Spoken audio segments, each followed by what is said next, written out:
Today on Network Africa, suicide bomber is shot dead following an attempt in Maiduguri, Borno State.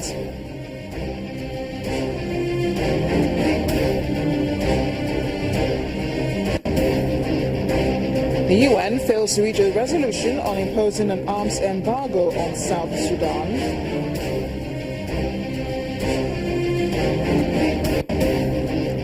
And we take a look at how migrants celebrated Christmas all the way in South Africa. Let's begin Network Africa.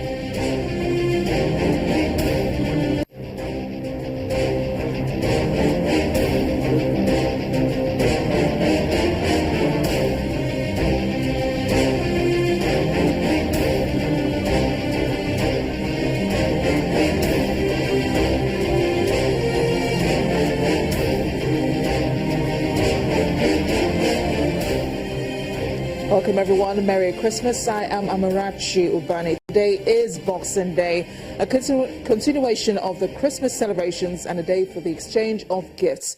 But it has been anything far from celebration for the people of Maiduguri in Borno State following a bomb explosion in the Kasuana Shanu area of the city. Confirming the incident, the police public relations officer, Borno State Command, Mr. Victor Isuku, says the explosion occurred around 8:30 a.m. today and involved two suicide bombers, male and female. The female was shot just as she detonated her improvised explosive device, killing only herself, while the male suspect was arrested and his IED defused by the police command. According to intelligence reports, 5 suicide bombers infiltrated Maiduguri on Christmas Day, while the Chief of Army Staff and government officials were reopening roads leading to towns in northern Borno State. Meanwhile, the state governor, Kashim Shettima, has been responding to the latest news on the military takeover of the last enclave of Boko Haram in his state.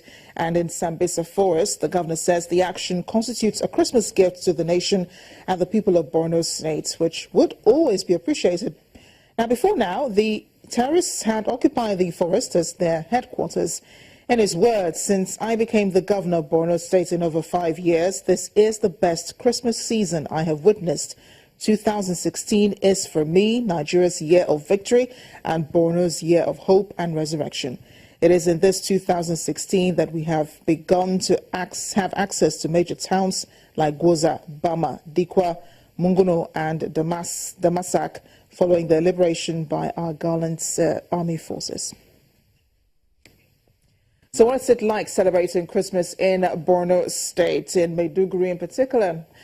Well, Borno State's Maiduguri has been plagued by Boko Haram insurgency over the past 7 years, but with restrictions and curfews imposed all over the city.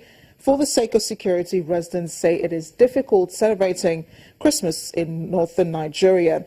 Residents of Maiduguri have been having difficulty getting into the mood of the Christmas season.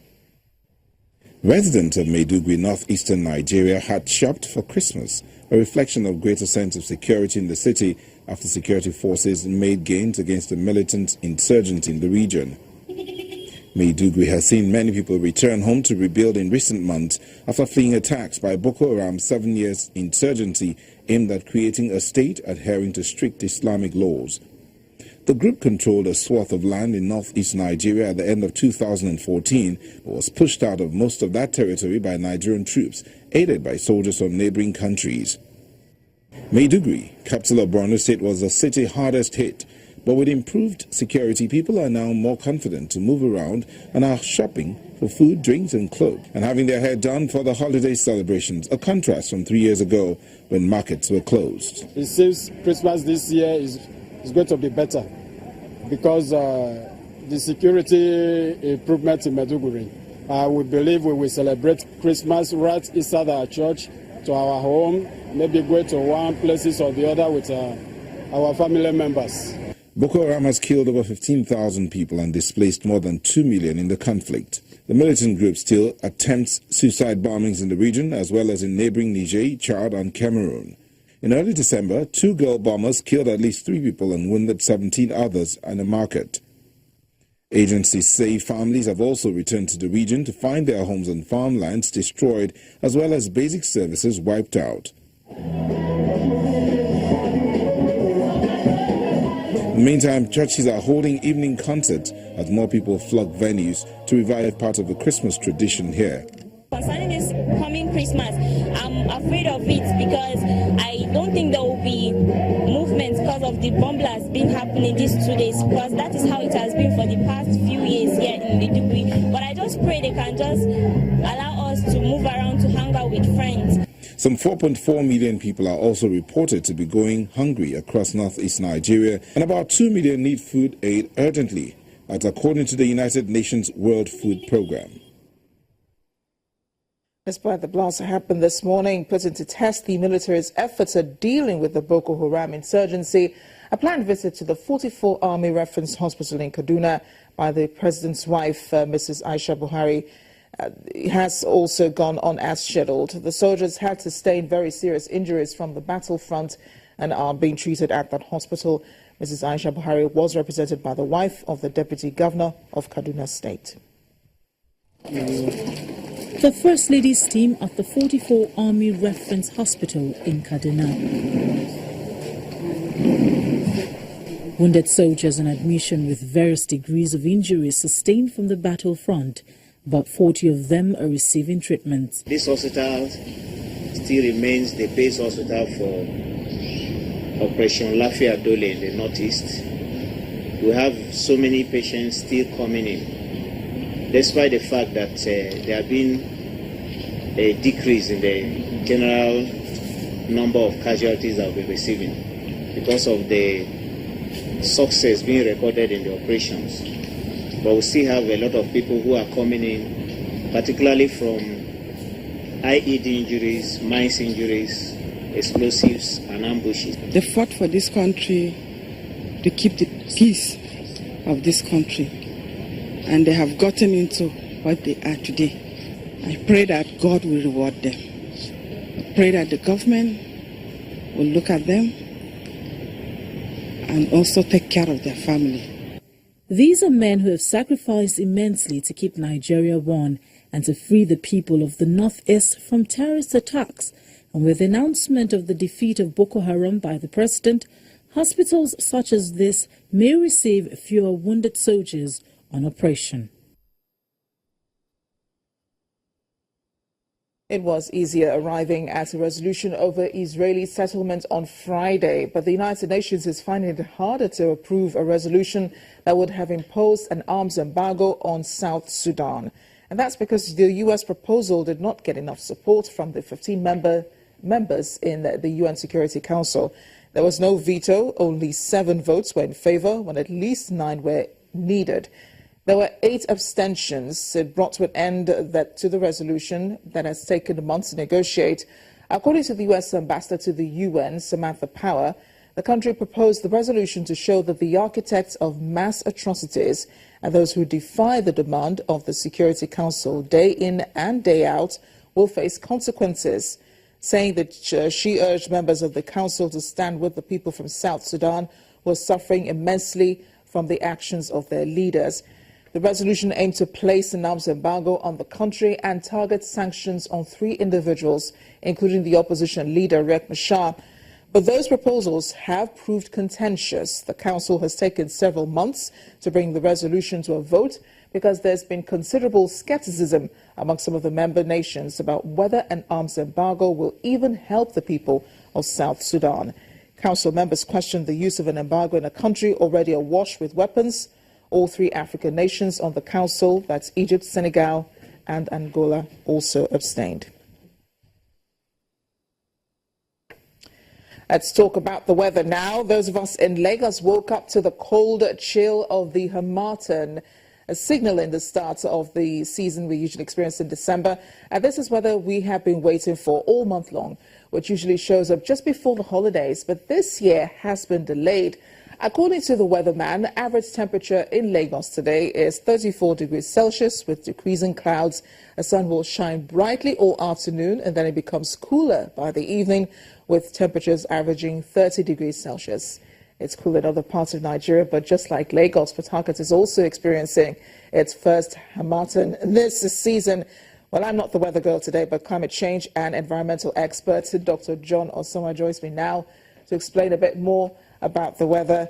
Dr. Sonwa, I'm glad you could join us today on the program. Yes, it's a pleasure being with you again. Merry Christmas to you. I hope you're enjoying the holidays. Yes, we're enjoying the holiday. So we've been waiting for the Harmattan all month long here in Lagos, only to really feel it this morning. Why did it take so long? Well, the reason is the Harmattan wind comes from the Sahara Desert. And as you know, that's hundreds of miles north of Nigeria. So sometimes it can take weeks for the effect of the Harmattan to be felt.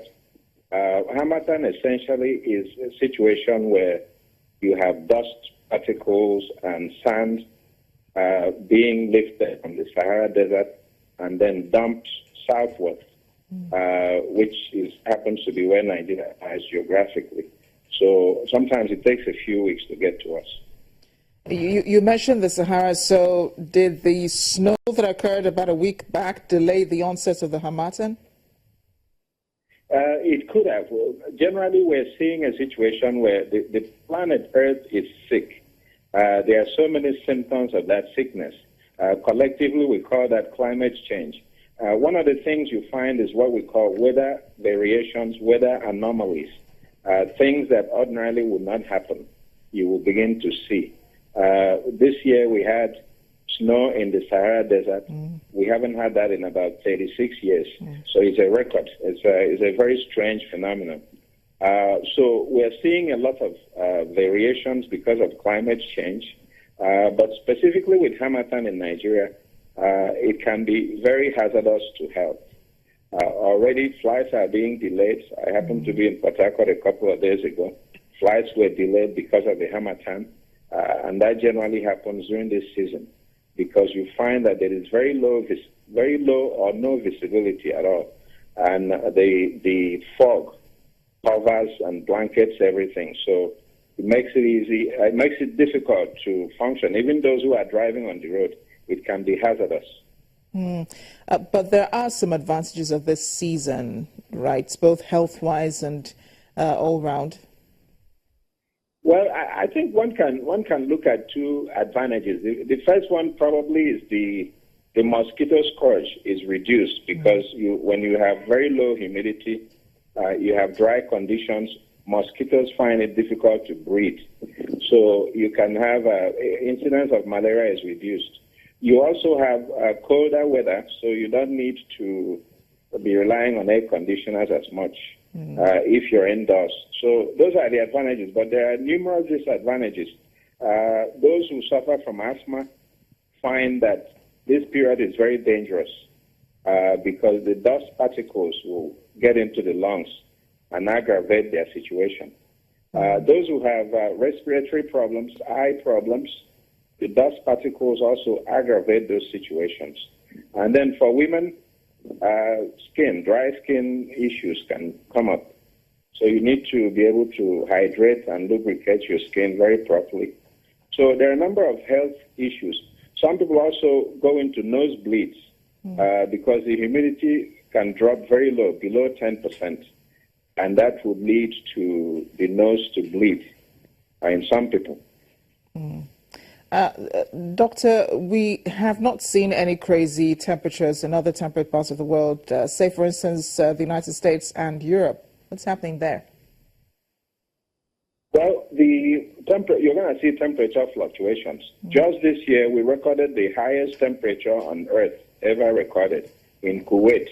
Elsewhere, you're seeing drought conditions, but once in a while, you'll also see severe snow, because there is weather anomalies happening all over the place.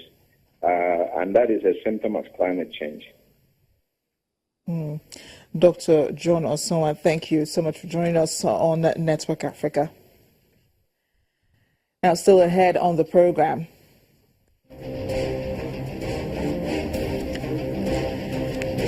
Free lunch does exist. It exists for migrants in Cape Town this Christmas. Please join us again.